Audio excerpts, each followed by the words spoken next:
نے فنا ہو جانا ہے، باقی رب کی ذات رہتی ہے۔ سمجھدار آدمی وہ ہے جو باقی رہنے والی چیز پہ توجہ کرتا ہے۔ اللہ باقی رہیں گے، اللہ کا دین باقی رہے گا، رسالت مآب کی شریعت باقی رہے گی، باقی سب کچھ مٹا دیا جائے گا، باقی سب کچھ ختم کر دیا جائے گا، کوئی بھی چیز اس دنیا میں باقی نہیں رہے گی۔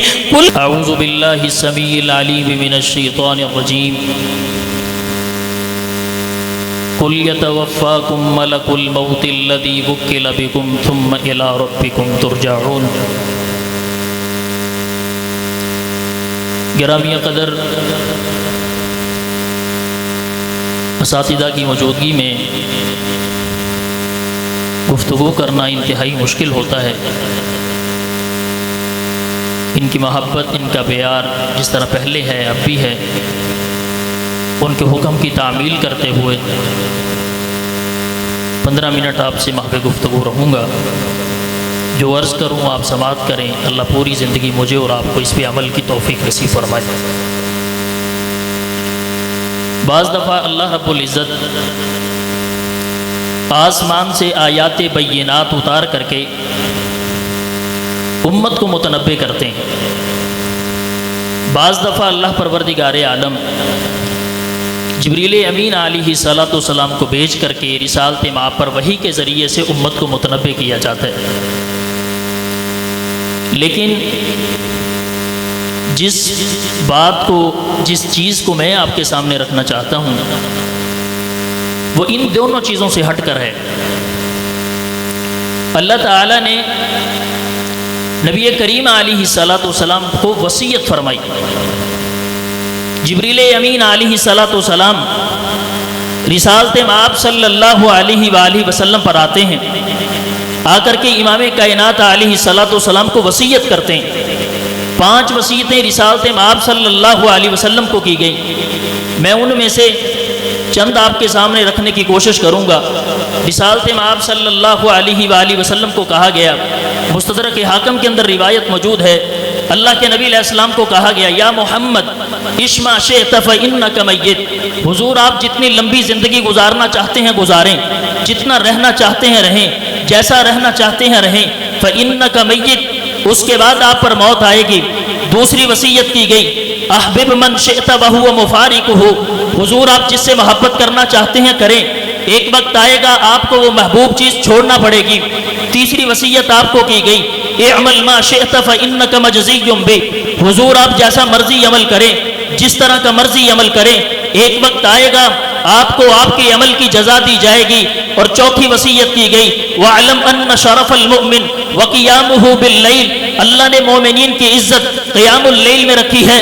آخری اور 5ویں وصیت وَأَعِزَّهُ اسْتِغْنَاءُ عَنِ النَّاسِ، رسالت مآب جو دنیا میں عزت پانا چاہتے ہیں، جو دنیا میں مقام پانا چاہتے ہیں، جو دنیا میں عروج لینا چاہتے ہیں، جو بلندی کو پہنچنا چاہتے ہیں، عزیزان گرامی استغناء عن الناس، وہ کائنات کے لوگوں سے مستغنی ہو جائے۔ توجہ آپ نے میری طرف کرنی ہے عزیزان گرامی، اللہ کے نبی کی زندگی مکمل بھی ہے، کامل بھی ہے، اکمل بھی ہے، جس کی زندگی کو اللہ نے میرے اور آپ کے لیے اسوہ کہا، لقد کان لکم فی رسول اللہ اسوۃ حسنہ، ہم نے پیغمبر کی زندگی کو امت کے لیے اسوہ بنا دیا۔ عزیزان گرامی، جب پیغمبر کی زندگی کامل ہے، پیغمبر کی زندگی اکمل ہے، پیغمبر کی زندگی امت کے لیے نمونہ ہے، پیغمبر کی زندگی کی اللہ رب العزت نے قسمیں اٹھائی فقط لبثت فیکم عمرا من قبلہ افلا تعقلون۔ پھر وصیت رسالت مآب کو کیوں کی گئی؟ اس لیے کی گئی وصیت پیغمبر کو کر کے اللہ امت کو بتلانا چاہتے ہیں، اللہ امت کو سمجھانا چاہتے ہیں، اللہ امت کو پیغام دینا چاہتے ہیں۔ اور دنیا کے لوگوں، اس دنیا میں جتنی مرضی زندگی گزارو، اشما شئت فإنک میت، اس کے بعد تم پر موت آئے گی۔ جس طرح کا دنیا میں رہنا چاہتے ہو رہو، اس کے بعد تم پر موت آئے گی۔ تم گاڑی بنگلے لے لو، پھر بھی تم پہ موت آئے گی۔ تم مکانات بنا لو، پھر بھی تم پہ موت آئے گی۔ تم محلات بنا لو، پھر بھی تم پر موت آئے گی۔ جس طرح کی زندگی گزارنا چاہتے ہو، حاجی بن کے گزارو تب صحیح، نمازی بن کے گزارو تب صحیح، عادل بن کے گزارو تب صحیح، ظالم بن کے گزارو تب تو صحیح، سچے بن کے گزارو تب صحیح، جھوٹے بن کے گزارو تب صحیح، لیکن یاد رکھو فإنک میت، تم مر جاؤ گے، فإنک میت، تم مردہ ہو جاؤ گے، فإنک میت، تمہاری قبریں بنے گی، فإنک میت، تمہارے اعلانات ہوں گے، فإنک میت، تمہیں اٹھایا جائے گا، شہر خموشہ کی زینت بنایا جائے گا۔ لوگوں ہم اس دنیا میں ہمیشہ نہیں رہیں گے، ایک وقت آئے گا ہم نے چھوڑ جانا ہے۔ یہ جگہ جی لگانے کی دنیا نہیں ہے، یہ عبرت کی جا ہے، تماشا نہیں ہے۔ ملے خاک میں اہل شاہ کیسے کیسے، مٹے نامیوں کے نشاں کیسے کیسے، مکی ہو گئے لامکاں کیسے کیسے۔ یہ جگہ جی لگانے کی دنیا نہیں ہے، یہ عبرت کی جا ہے، تماشا نہیں ہے۔ رہی مجھ کو دن کے رہوں سب سے اعلیٰ، کہ یوں ہی جیتا ہے مرنے والا، یہ حسن ظاہر نے تجھ کو دھوکے میں ڈالا۔ یہ جگہ جی لگانے کی دنیا نہیں ہے، یہ عبرت کی جا ہے، تماشا نہیں ہے۔ اشما شئت فإنک میت، جائیے قبرستان میں، جائیے ان قبروں کی زیارت کیجئے۔ یہ قبروں والے کوئی پتہ نہیں کون تھے، یہ ہمارے میں سے لوگ تھے۔ یہی عزیزان گرامی جائیدادوں والے تھے، یہ بنگلوں والے تھے، یہ محلات والوں تھے، یہ اپنے آپ کو بڑا سمجھتے تھے، یہ اپنے آپ کو کہتے ہمارا سکہ چلتا ہے، ہم جہاں پہ گزرتے ہیں عزیزان گرامی لوگ رک جاتے ہیں، ہم جہاں پہ گفتگو کرتے ہیں لوگ خاموش ہو جاتے ہیں۔ ان کی بھی قبریں بنی، ہم سب کی قبریں بنیں گی۔ فإنک میت، 100 سال زندگی بسر کرو اس کے بعد بھی موت ہے، 50 سال زندگی بسر کرو اس کے بعد بھی موت ہے، 40 سال زندگی گزارو اس کے بعد بھی موت ہے۔ کسی بشر کو استثناء نہیں ہے، جو اس دنیا میں آیا ہے اس نے رب لم یزل کی ملاقات کو جانا ہے۔ ہم سب نے چلے جانا ہے، ہم سب عزیزان گرامی بچوں کو چھوڑیں گے، عزیزوں کو چھوڑیں گے، رشتہ داروں کو چھوڑیں گے، اغیار کو چھوڑیں گے، یہ محلات خالی پڑے رہ جائیں گے۔ عزیزان گرامی یہ تیرے مکانات خالی پڑے رہ جائیں گے۔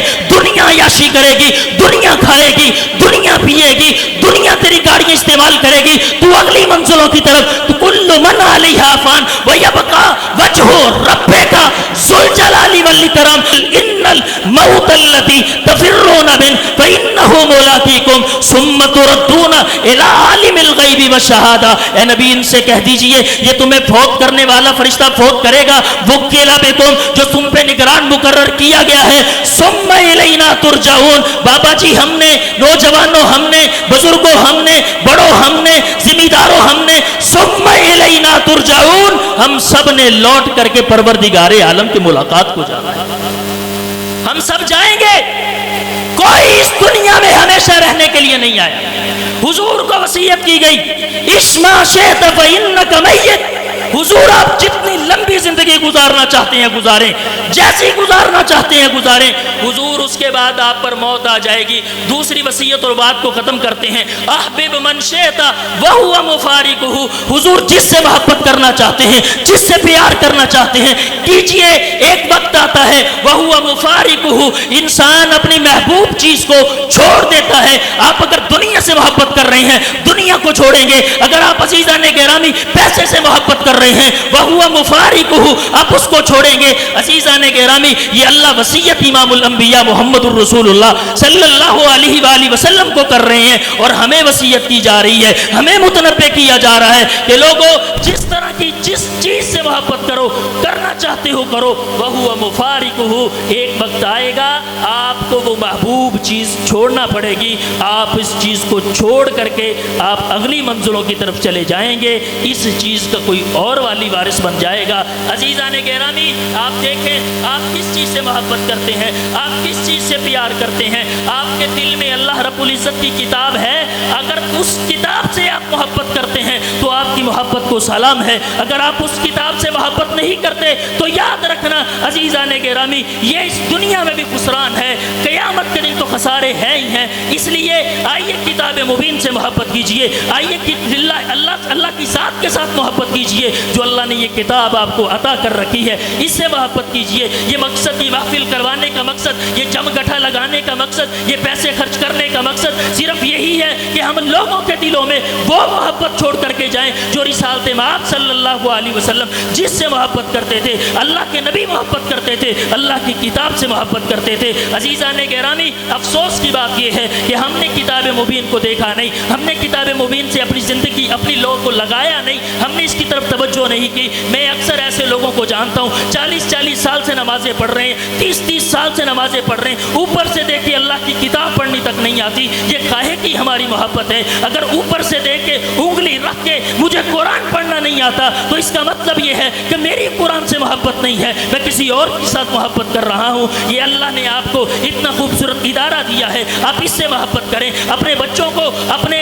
جگروں کو اللہ نے جو خوبصورت بیٹے عطا کیے ہیں اس کو اس کتاب مبین کے لیے وقف کریں۔ یہ 5-7 سال سے یہ آپ کا ادارہ آپ کے علاقے میں بے لوث کام کر رہے، کبھی کسی بچے سے فیس نہیں، کبھی کسی بچے سے فنڈ نہیں، کبھی کسی بچے سے رسید نہیں مانگی گئی۔ عزیزان گرامی، یہ کتاب مبین آپ کو پڑھانے کے لیے یہ سارا انتظام و انصرام کیا جاتا ہے۔ میرے استاد محترم فضیلت الشیخ جناب قاری عمران نذیر صاحب 19 سال کا عرصہ ایک جگہ پر اور 5-7 سال سے یہاں پہ آپ کو فری خدمت کر رہے ہیں، کبھی کسی چیز کا مطالبہ نہیں ہے۔ آپ کے دلوں میں اللہ کی کتاب کی محبت ڈالنا چاہتے ہیں، آپ کے دلوں میں اللہ کی کتاب کی محبت آپ کے دلوں میں راسخ کرنا چاہتے ہیں۔ اگر آپ کے دل میں اللہ کے قرآن کی محبت آ گئی، رب ذوالجلال کی قسم اٹھا کر کے کہتا ہوں اللہ اس جہاں میں بھی عزتیں عطا کرے گا، اللہ قیامت کے دن بھی عزتیں عطا کرے گا۔ ہماری کیا عزت تھی، ہمیں کون جانتا تھا؟ قرآن کی وجہ سے آپ کے سامنے بیٹھا ہوں، آپ اتنے لوگ مجھے سماعت کر رہے ہیں۔ یہ عزیزان گرامی قرہ حضرات جو تشریف لائیں گے